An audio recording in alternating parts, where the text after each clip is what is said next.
Գայել, պրծելա, այդ իրանց տրամաբանությունն է։ Խնդրեմ, մի րոպե, հեսա նեղանալու է գնա իմ ընկերն է, ես չեմ ուզում եք նեղան։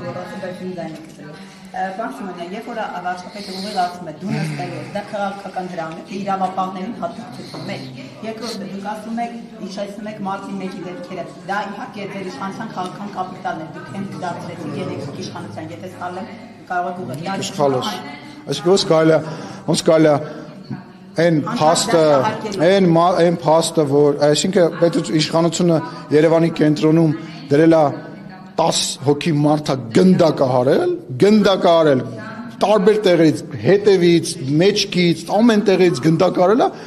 ու դա մեր քաղաքական կապիտալ է։ Վերջում է տարել են նստացրել են, ասենք հայլուրով ցույց էին տալիս, որ վառված կրակի մեջ ներարկիչներ էին գցել, շպրիցեր էին գցել, որ ստեղ նարկոմանները ու մենք դա դարձել ենք մեր քաղաքական կապիտալը, դա Սերժ Սարգսյանի, որ ասեց դուք մարտի 1-ից դասեր չեք քաղել եւ 10 անգամ ավելի շատ մարդ դուրս եկավ իրան ապտակ տալու, ասելու մի հատ լրադդ քաշի գնաց տեղից, հոգիներս կերար,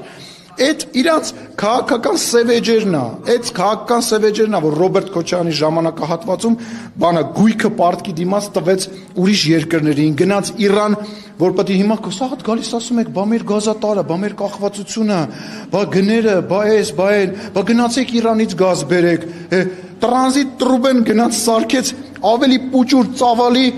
բան, որը որ հետո Սերժ Սարգսյանը տարավ տվեց բանը հայրուս գազարտը վերջում տվեցին բանին, ամբողջությամբ այլ երկրին։ Չեմ ասում այդ այլ երկիրը վատն է, այլ երկիրը շատ լավն է, ինքը իր շահերն է պաշտպանում։ Ու դա մեր քաղաքական կապիտալն է, սա դա իրանց ամոթն է, որ ասում ենք սենց են անում, սենց բաներ են անում։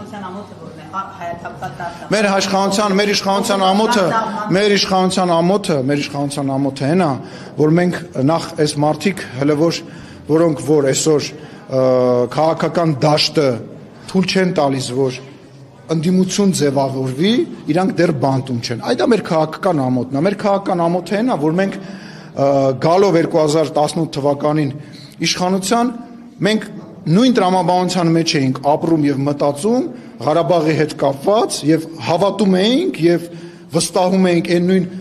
տրամաբանությանը, որը որ գոյություն ունեցել 30 տարի, այսինքն որ կզանգենք ռուսին ինքը պատերազմը կկանգնացնի եւ մենք կարանք ոչ մի բան չանենք Ղարաբաղի համար։ Մենք կարանք մեր գեներալները ախրանիկներով եւ տաներով մանգան։ Մենք կարանք ոչ մի բան չանենք, կզանգենք ռուսին, ռուսը կպահի այդ պատերազմը։ Այդ է մեր քաղաքական ամոթը, որովհետեւ մենք մտածում ենք, դե լավ, եթե այդ համակարգը գործել է,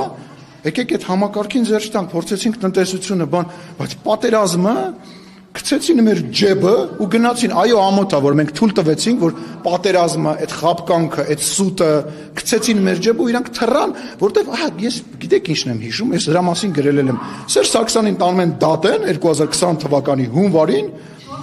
տանում են դատեն կոռուպցիան, բանը մեգաֆոնը վերցնում, ասում է Արցախը երբեք չի լինելու Ադրբեջանի կազմում։ Ինչ Արցախ, ես ասում եմ, ինչ է խոսում, ասում ենք, ես ինչի մասին է խոսում, իրան տարել են Ղարաբաղի հարցով են դատում։ Իրանք շատ լավ գիտեին, իրանք ապրիլյան պատերազմի ժամանակ այդ ամեն ինչը գիտեին։ Այդ է մեր քաղաքական ամոթը, որ մենք